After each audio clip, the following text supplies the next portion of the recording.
Chapter 3 Reacquainted. "Thank you for inviting me to eat with you two," Lillian said with genuine gratitude and a mouthful of food. She only had a hot plate in her tiny rented room, and yummy meals were hard to come by lately. "You have a lovely wife, Bobby. Why, when are you due?" Not wanting to say Wah appeared to be way past due, Lillian was surely thinking it. Wah was about 5'1" and approximately 5'1" wide through her pregnant belly. Lou could have told Wah this to her face with no damage done. Wah was the type of person who didn't let those types of words affect her. She was rather strong of mind and fled from the first smell, sound, taste, or sight of any negativity. After eating, Wah put both legs across Bobby's lap and rolled the waistband down on her maternity pants. She folded the red vinyl table covering under because she said it felt weird touching her skin. She called it sticky and plasticish. The floor had a similar stickiness. Leather-soled shoes made a smacking sound as people walked. The chosen restaurant wasn't the finest of dining, but the food was delicious without a doubt. It was a soul food kitchen built into a skinny old wooden house that was only partially renovated. The kitchen was so teeny, Bobby referred to it as a mystery box, making tons of food that was nothing short of impeccably prepared, juicy and well seasoned. The smell alone drew passers-by into the place, searching for delicacies. That pleasing aroma of brown butter and spices could wake up the flavor of everything, from a pork chop to a sweet potato, as well as entice anyone's palate. Among them were sounds of men talking of sports and laughing, as others spoke of current events and church functions, all while the music of Sam Cooke, Marvin Gaye, and Tammy Terrell played in the background. "I'm due next month on the 19th. Bobby interrupted. "So how did you end up here, Lou? What are you doing for work? And when was the last time you went to Pecan Grove?" Before Lillian answered, she questioned, "Why are you here? Do you live in New York now? If so, why were you discharged?" Bobby actually obliged with responses. "We're in town to pay respects to my buddy. We fought together in Nam. He didn't make it. His body just made it back here to NYC, where he grew up."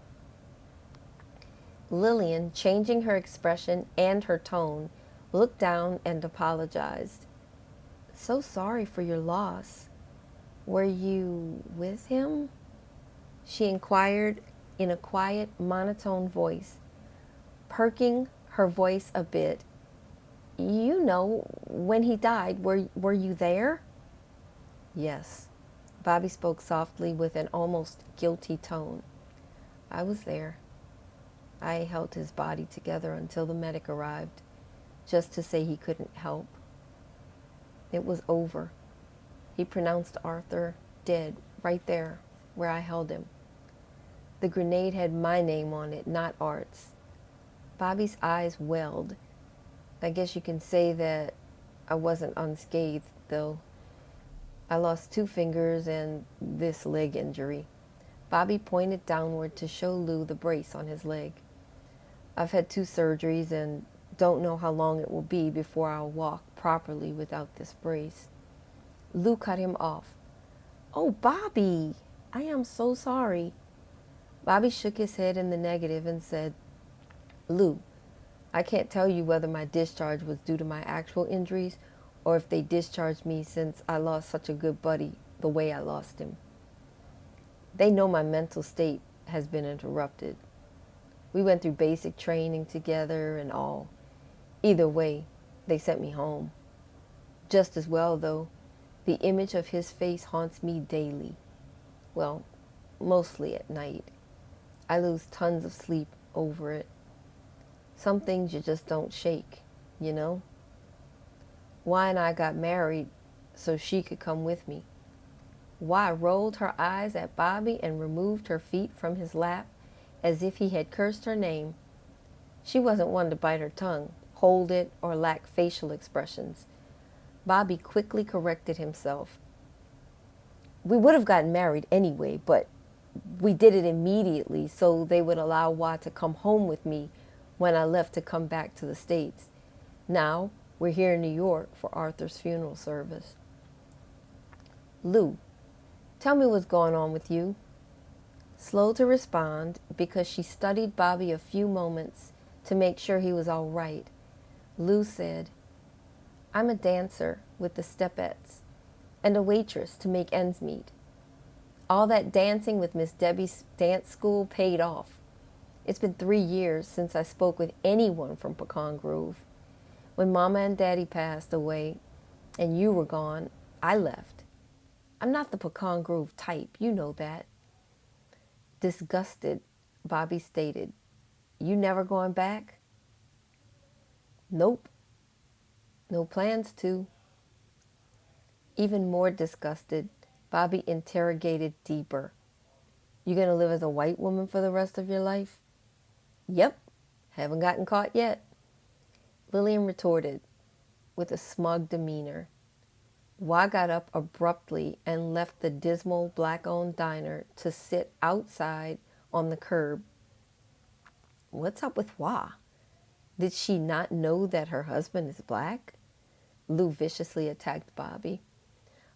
Oh, she knows that I'm a black man.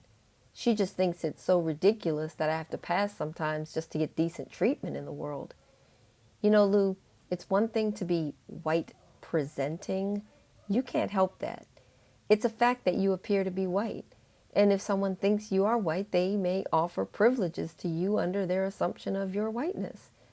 You have the option of correcting their thinking or not, but it's incidental. But white passing means you are deliberately denying your blackness, no matter what degree, in this one-drop ruled society we live in. I understand your situation and I empathize with you to an extent, but in today's world, it's a dangerous game. It's not really deceit because, heck, you're probably mostly white, but it can still come back to bite you in the ass. You need to come back to the Grove and just be happy and safe from prejudice. Lou rolled her eyes high and let out a wisp of air from her mouth with the end corners turned up and responded. Pecan Grove is not a place that is kind to females. We've had that conversation since we were kids, my dear cousin. I am not discussing that anymore.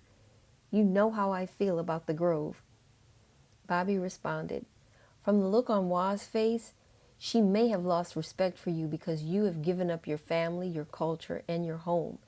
She is probably disturbed by the fact that she had no choice but to give up those things and still feels guilty about it, crying in desperation every night about leaving her home. And you just turned your back on yours by choice, without a care in the world about it. Lillian was left speechless and ambivalently convicted. After a few moments of silence, Bobby told Lou that he loves her, but he really was disappointed because of the choice that she had made. Do you think you made the choice to move here out of stress? Maybe you moved because you were stressed over your parents dying and that I was gone. Lillian insisted that wasn't the actual reason, but those events only allowed her to leave without regret. And she assured him that she wanted nothing more in the world than to dance. Lou, you can be a professional dancer and still live as a black woman, Bobby insisted. Bobby, I can't earn as much money as a black woman dancer. And I was selected onto the most world-renowned dance troupe. I am also one of the best dancers on the team, maybe even the best. They wouldn't have even considered looking my way if they knew my secret. Bobby decided not to argue with Lou. Bobby found himself lost in a daydream, reflecting on how he had always seemed to get caught up taking care of Lou. He habitually felt a need to clean up her messes and keep her from falling into pits she had dug around herself. Even as far back as when Lou was 4 and he was 5, Grand-mère Sue was in the kitchen making baked beans and with cloves and molasses in a Corningware baking dish. The mixture of sweet and savory gave off a scent of warmth and comfort in that old country kitchen. He remembered that when Grand-mère stepped away to answer the door, Lou pulled up a chair to the counter and climbed up. She told Bobby she was going to take a taste of that molasses. Lou poured molasses onto a teaspoon. If you know anything about molasses, you know it's a slow pour, but once it starts flowing, that's it.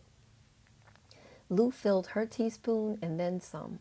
That syrupy substance plopped onto the tiled counter and dragged long and slow down the counter and onto the wood planks of the kitchen floor. Bobby managed to clean that mess using the dish towel Grand-mère used to dry plates after washing them. Yuck. He was only 5 years old. And he did manage to leave no sign of molasses in a nick of time before Grand-mère Sue returned to the kitchen. There was also the time when Lou was 13 and she and her friend Terry took the car late at night to go joyriding. Lou landed the car into a muddy ditch and walked to Bobby's house at 1 a.m.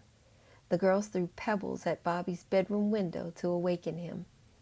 A groggy Bobby drove down to the ditch in his dad's pickup truck, pulled Lou's mama's car out of the ditch, washed the car and the truck, and had the girls back home before 4 a.m. To the whole world, Lou, or Lillian, had always been Little Miss Perfect, and Bobby helped maintain that pristine image for her. Only he really knew the truth, and perhaps her friend Terry. Lou was a perfectly hot mess. Somehow, Lou living a lie didn't shock Bobby at all. Although saddened, it would be just one more of her antics. He did know that he couldn't save her from herself this time. She was creating a new life for herself that was based on a lie. Bobby did not foresee this turning out well. Awaking from his daydream, Bobby said, "Let's go see where Wah is." Wah was outside in front of the diner talking to a thin, fragile-looking old man. He wasn't as weak as he looked, though. He was out there playing the dozens with everyone he encountered. He relentlessly joked at the expense of a pair of chess players who were sitting at a wobbly table near him. Wah was diagonal to him, laughing at his observations of walkers as they passed by. He noticed the most hilarious idiosyncrasies about people, and it really tickled Wah. While she sat there, he had already shined the shoes of 2 customers for 40 cents each, all while he perpetually ran his mouth.